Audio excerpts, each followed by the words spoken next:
Good morning, everyone, and welcome to our Sunday service for July 17th of 2022.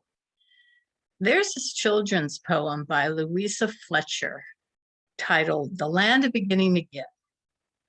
I wish that there were some wonderful place called the Land of Beginning Again, where all of our mistakes and all of our heartaches and all of our poor selfish grief could be dropped like a shabby old coat at the door and never put on again. I wish we could come on it all unaware, like the hunter who finds a lost trail. And I wish that the one whom our blindness has done the greatest injustice of all could be at the gates like an old friend that waits, or the comrade he's gladdest to hail. We would find all the things we intended to do, but forgot and remembered too late. Little praises unspoken, little promises broken, and all of the 1,001 little duties neglected that might have perfected the day for one less fortunate. It wouldn't be possible not to be kind in the land beginning again. And the ones we misjudged and the ones whom we grudged, the moment of victory here would find in the grasp of our loving handcast more than pertinent lips could explain. For what had been hardest, we know had been best, and what had seemed lost would be gain. For there isn't a sting that will not take wing when we faced it and laughed it away. And I think that the laughter is most what we're after in the land of beginning again. So I wish that there were some wonderful place called the land of beginning again, where all our mistakes and all our heartaches and all our poor selfish grief could be dropped like a shabby old coat at the door and never put on again. You know, I'd never heard this poem until I was reading a book written by William Clow, a Unity minister. The book is entitled How to Claim Your Good. And I'm going to share some of the ideas from that book with you today. You know, we all have problems, challenges, things that we wish were different than what they are. And yet, as we all know, there is a solution to every problem. We hear that over and over again, and yet sometimes when things happen in our lives, we don't feel there is any solution. And yet there is nothing in your life that cannot be changed, corrected, cured. There's no difficulty that you're going through that can't be changed. A lot of you will disagree with that, but yet it is the truth with a capital T. John 8, verses 31 and 32 read, So Jesus said to the Jews who had believed him, If you abide in my word, you are truly my disciples, and you will know the truth, and the truth will set you free.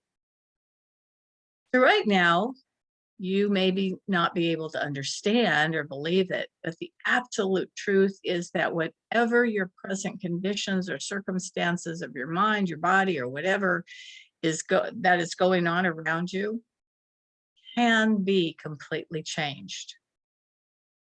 William Clow wrote that you can have happiness come out of misery, that your faith can overcome fear, that understanding can overcome confusion. You can create health out of illness, prosperity out of lack, and you can find a way out of anything where right now you can't possibly see any way out. And most of us at one time or another in our lives have begged and pleaded to God to get us out of some situation that we found ourselves in. We've probably even gone the bargaining route. And you know the one, I will do this for you if you will do that for me, whatever that is. But it actually has never worked, has it? You see, in truth, there's actually only one way to make a change in your life. And that way is this. Start with the premise that you've been created by Source. Source created you. The life that is in you is a life of source. You know, we sometimes call it Christ life, you know, the energy of the Christ flowing in and through us. So we were made in the image and likeness of God, or source. So we have to go back to the basics of what God is. God is health, prosperity, peace, joy, love. God is the power behind all things. God is present everywhere. God is knowing of all things and understands all things. The bottom line is all that God is, all of that is what you are. You are health itself. You are prosperity itself. You are well-being itself. You are joy itself. This is what you are. And this is the part that we have to begin to believe first and foremost before anything can change. If we don't understand that, and we don't have that as the core beginning belief, nothing outside of us can change. If we don't feel we have the fullness of prosperity within us and as us, we can't bring it in from the outside and have it stay. If we don't believe with a certain part of our being that the absolute perfect health lies within us, we will never see that health in our bodies. So this is where we begin, the beginning stages of believing that all that God is, we are. Jesus said the faith of a mustard seed can move a mountain. And if you've ever looked at a mustard seed, it's really tiny. So we don't need a huge amount of faith to have things change in our lives. We just have to have the beginning of faith to step forward. The next part of this is understanding that God took the real you, this beautiful spiritual being that you are, and gave it a body and mind. The old adage goes that we are spiritual beings having a human experience. In other words, spiritual beings living inside of these human bodies. These human bodies are only our vehicle for this lifetime. The important part is God gave you a body and a mind. Your mind was given pure freedom to think as you wanted to think. Whether you understand it or not, it's now your mind that you have to take charge of. Free will means just that. We have the free will to think as we want to and to believe what we want to. The problem is a lot of our thinking and believing has been ingrained in us before we were born. But that part is never too late. We can always change our thoughts and our beliefs.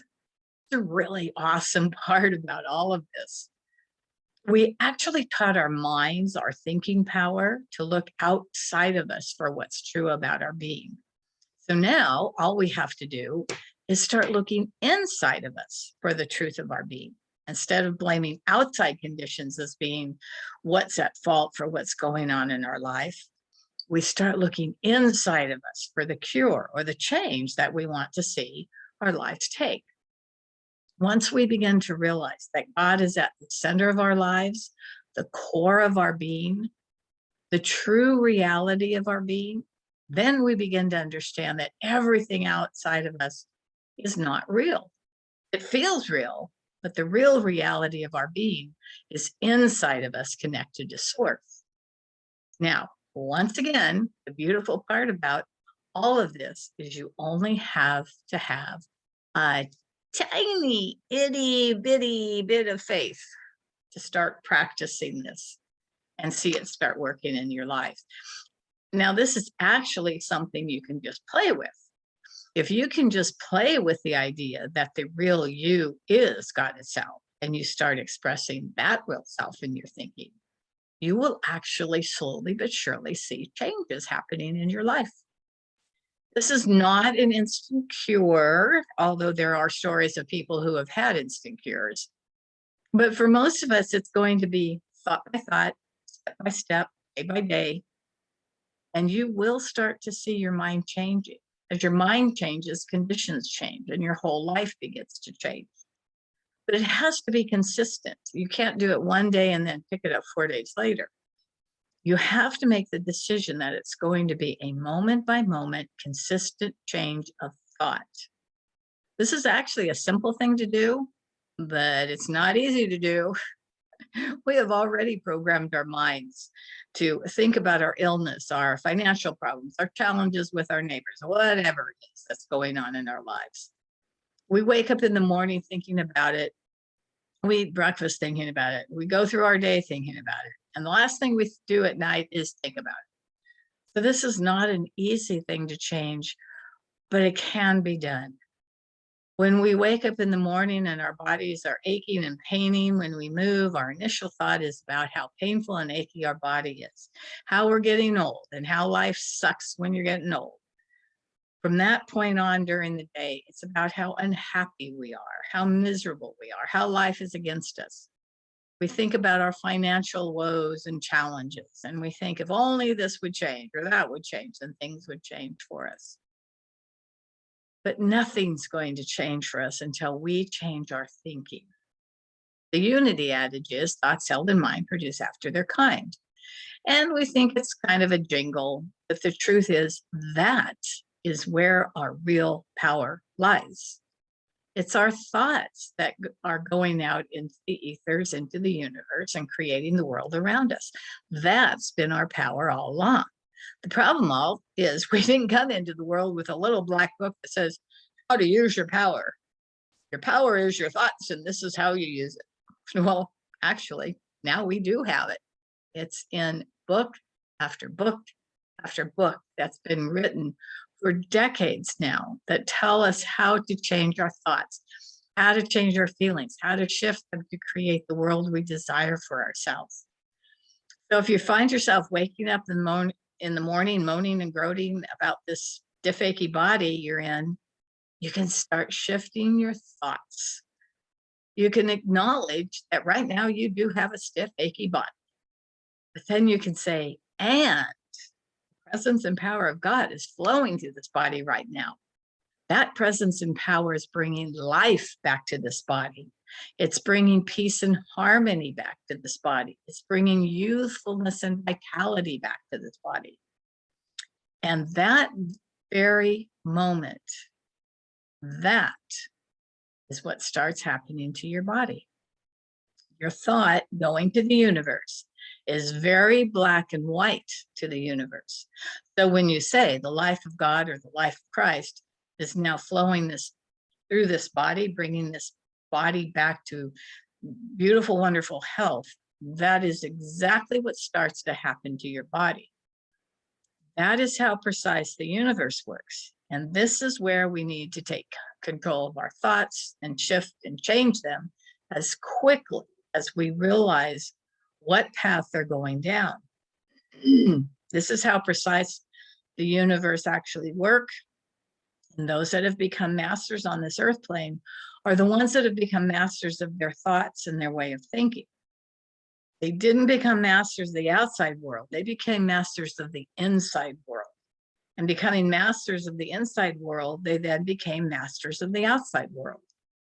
It's a simple shift from saying, I can't to I can, from saying this can't change to it's already changing, from saying I can't or I won't to I can and I will.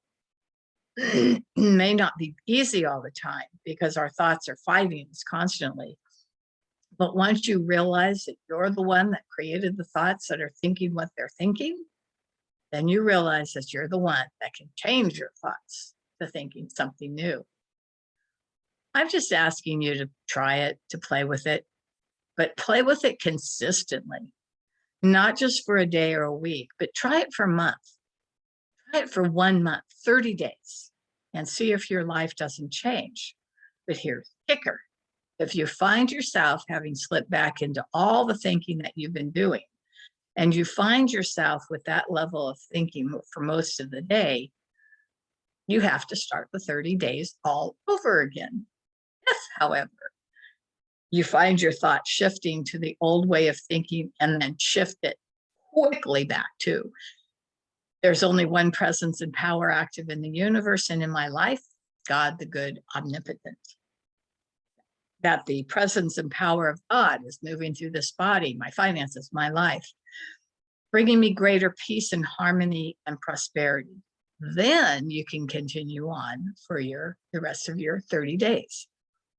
It's not about being perfect with this. It's about doing it as often as you remember during the day. Remember, even the faith of a mustard seed can move a mountain. I began this talk with reading you the poem, The Land of Beginning Again.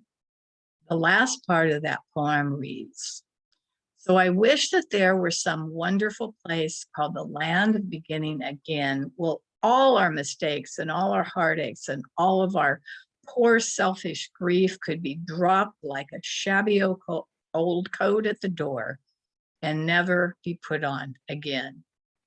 Well, there is that land of beginning again, and we live in it. It's all around us. This land is the land of our thoughts, where we can make the choice to live, to love, to prosper. As much as we have created the life we're living through our thoughts, the land of beginning again is when we decide to change those thoughts. That's all it is. We begin again every moment of the day. It's just that for most of us, our new moment just reflects thoughts and feelings of the past moments. Each new moment is the land of beginning again.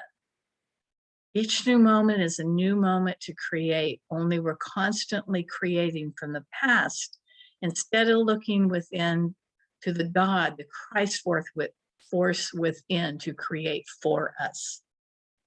With us, I mean our health, our prosperity, our joy. Since it's the Christ force within us that does the work to creating the life that we're choosing with our thoughts and feelings, then let's put the Christ force to work creating for us from our new thoughts and feelings. When we think the thought, the Christ force energy within me is bringing life to this body, we step out of the way and we let the Christ force bring life to the body.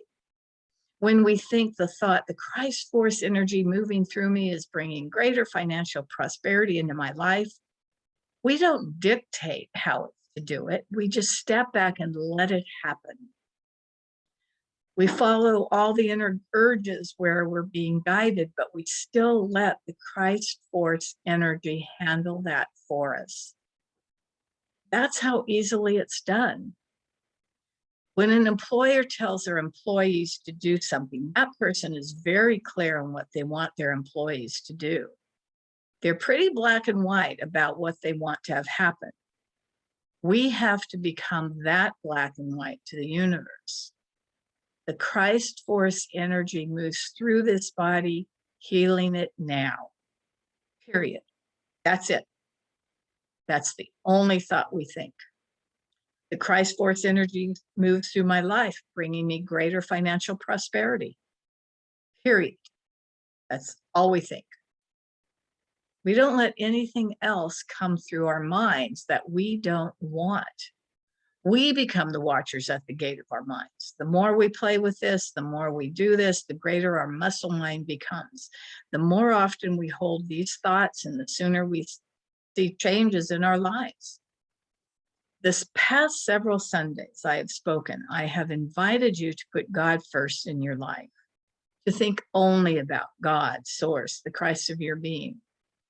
And this is actually putting that thinking about God only into practice to create a better life for yourself. Because what you're affirming is you're making statements about the truth of your being, about what God is.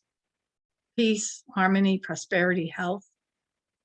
So once again, I'm just asking you to try it, to play with it. Try it for those 30 days and see if your life doesn't change. And just remember, if you find your thoughts shifting to the old way of thinking, then just come back to what we say every Sunday morning. There's only one presence and power active in the universe and in my life, God, the good, omnipotent. That statement in itself brings the complete presence and power of God, the Christ force energy, into your life. You live in the land of beginning again. So let's just begin again and start creating the life that we really want to live. So thank you all for joining with me today. Go recreate your life and make it beautiful. God bless everyone. Namaste.